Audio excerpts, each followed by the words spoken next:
നിയമസഭാ തെരഞ്ഞെടുപ്പിൽ എറണാകുളം ജില്ലയിലെ കനത്ത പരാജയത്തെ ചൊല്ലി CPI-യിലും പൊട്ടിത്തെറി നടക്കുകയാണ്. തൃക്കാക്കരയിലാണ് CPI-യിലെ വിഭാഗീയത ഏറ്റവും രൂക്ഷമായിട്ടുള്ളത്.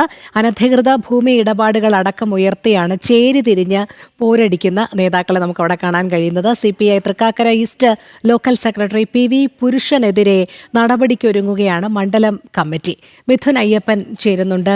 മിഥുൻ, കഴിഞ്ഞ കുറേ ദിവസങ്ങളായി LDF-നേറ്റ കനത്ത പരാജയം ചർച്ച ചെയ്തുകൊണ്ടേയിരിക്കുകയാണ് CPM-ഉം CPI-യും ഒക്കെ തന്നെ. ഇതിനിടയിൽ വിഭാഗീയതയും പുറത്തു വരുന്നുണ്ട്. എറണാകുളത്ത് CPI-ക്കുള്ളിൽ വലിയ രീതിയിലുള്ളൊരു പൊട്ടിത്തെറി ഉണ്ടായിരിക്കുന്നു എന്നാണ് മനസ്സിലാക്കാൻ കഴിയുന്നത്. എന്താണ് വിവരങ്ങൾ? CPI-ക്കകത്ത് വലിയ രീതിയിലുള്ള വിഭാഗീയത തെരഞ്ഞെടുപ്പിന് മുൻപ് തന്നെ ശക്തമായി ഉണ്ടായിരുന്നു എന്നുള്ളതാണ്. പ്രത്യേകിച്ച് മൂവാറ്റുപുഴയിൽ ജില്ലാ അധ്യക്ഷൻ CPI-യുടെ ജില്ലാ അധ്യക്ഷനായിട്ടുള്ള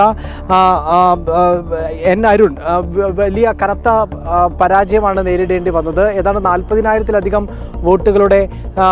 വോട്ടുകളുടെ പുറകിലായിരുന്നു N. അരുൺ ഉണ്ടായിരുന്നത്. അത് ശക്തമായിട്ടുള്ള വിഭാഗീയതയുടെ ഫലമായിട്ടാണ് അത്തരത്തിലുള്ള കനത്ത തോൽവി മൂവാറ്റുപുഴയിൽ ജില്ലാ അധ്യക്ഷന് തന്നെ നേരിടേണ്ടി വന്നത് എന്നുള്ള ഒരു വിലയിരുത്തലിലാണ് ഉള്ളത്. മാത്രമല്ല CPI-യുടെ പ്രമുഖരായിട്ടുള്ള നേതാക്കളുമെല്ലാം ഈ തെരഞ്ഞെടുപ്പ് പ്രവർത്തനങ്ങളിൽ നിന്ന് വിട്ടുനിൽക്കുന്ന ഒരു സ്ഥിതിവിശേഷം ഉണ്ടായിരുന്നു എന്നുള്ളതാണ് ഏറ്റവും പ്രധാനപ്പെട്ട മറ്റൊരു കാര്യം. അതുപോലെ തന്നെ തൃക്കാക്കര മണ്ഡലത്തിലാണ് ഏറ്റവും കൂടുതൽ വിഭാഗീയത ഉണ്ടായതായി പറയപ്പെടുന്നത്. പ്രത്യേകിച്ച് അവിടുത്തെ ചിഹ്നത്തിൽ, അതായത് പാർട്ടി ചിഹ്നത്തിൽ CPM-ന്റെ ചിഹ്നത്തിൽ മത്സരിച്ച കുറേ വർഷങ്ങൾക്ക് ശേഷം ആദ്യമായി പാർട്ടി ചിഹ്നത്തിൽ തന്നെ സ്ഥാനാർത്ഥിയെ മത്സരിച്ച ഒന്നായിരുന്നു. അതുകൊണ്ട് തന്നെ വലിയ രീതിയിലുള്ള പാർട്ടി വോട്ടുകളുടെ സമാഹരണം തൃക്കാക്കരയിൽ ഉണ്ടാകുമെന്നായിരുന്നു പ്രതീക്ഷിച്ചിരുന്നതെങ്കിലും അത് ഉണ്ടായിട്ടുണ്ടായിരുന്നില്ല.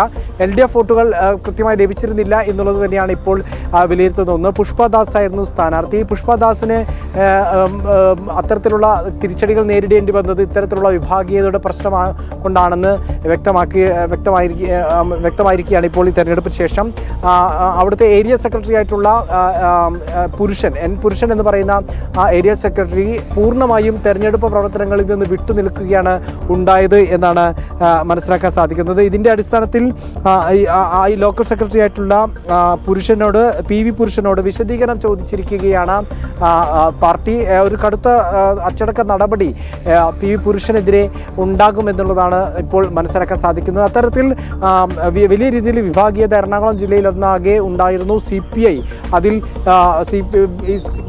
LDF സ്ഥാനാർത്ഥിയുടെ ഒരു പരാജയത്തിലേക്ക് നയിച്ചതിൽ പ്രധാനപ്പെട്ട കാരണം ഇത്തരത്തിലുള്ള ഒരു വിഭാഗീയതയാണ് എന്നുള്ള തരത്തിൽ തന്നെയാണ് ഇപ്പോൾ വിലയിരുത്തലുകൾ ചെന്നു പോയിട്ടുള്ളത്. തീർച്ചയായിട്ടും LDF-ന്റെ ഈ സംസ്ഥാനത്തെ എമ്പാടും എന്നുള്ളതിനൊപ്പം തന്നെ എറണാകുളം ജില്ലയിൽ സമ്പൂർണ്ണമായിട്ടുള്ള പരാജയമാണ് LDF-ന് ഉണ്ടായത്.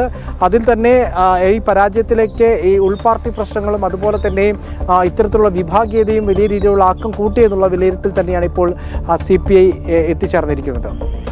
ശരി, മിഥുനാണ് വിവരങ്ങൾ നൽകിയത്.